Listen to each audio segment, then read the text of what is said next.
Roll. All right, this started out this morning when the chief of police came knocking on my door. He wanted me to accompany him to town hall. But I'm not about to get in a vehicle with the chief of police anywhere right now.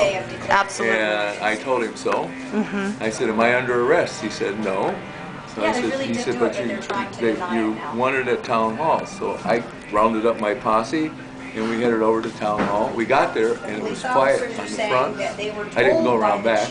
Right. But it was very quiet, nobody there. And we all sat and talked in the parking lot for a while. Finally I said, well, geez, I'll get out, walk up and check the door. Wow. So I walked up, pulled the door open, and lo and behold, there's a secret meeting going on in the council chamber. Wow. They invited me in and said, come on in, you're in the meeting. And I said, no, this is an illegal meeting.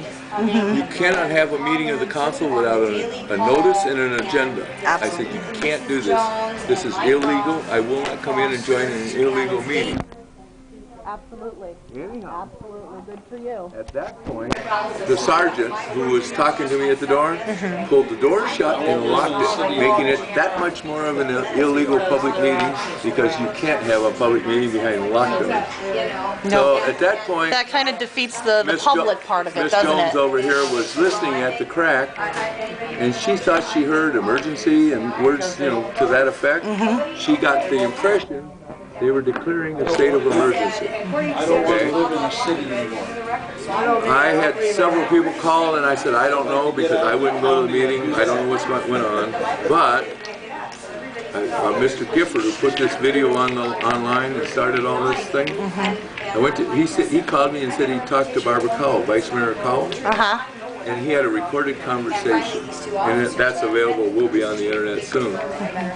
In this conversation, he asked me to come over and listen to the recording, and I did. And he had called Ms. Cowell, concerned as a reporter, what's going on, who called the meeting, I don't share. The response was very, I don't really know what we did.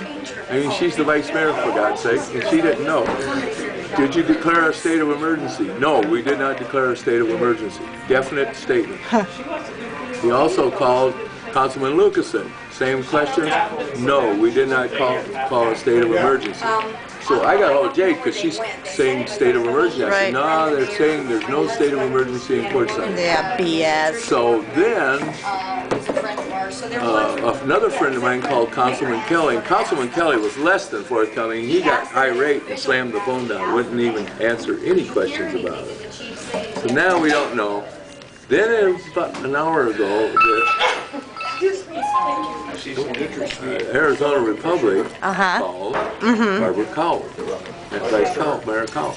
And she said, well, we didn't exactly call a state of emergency. Now wait a minute, what's not exactly? So now we don't know what's really going on. I still am not aware of proof of what's going on until I walked into this truck stop just a few minutes ago, and there were two officers here, and I got in a conversation, and I asked them, point out. And he said, no, they got word from Chief of Police Gilbert that a state of emergency exists on Quartzsite, Arizona.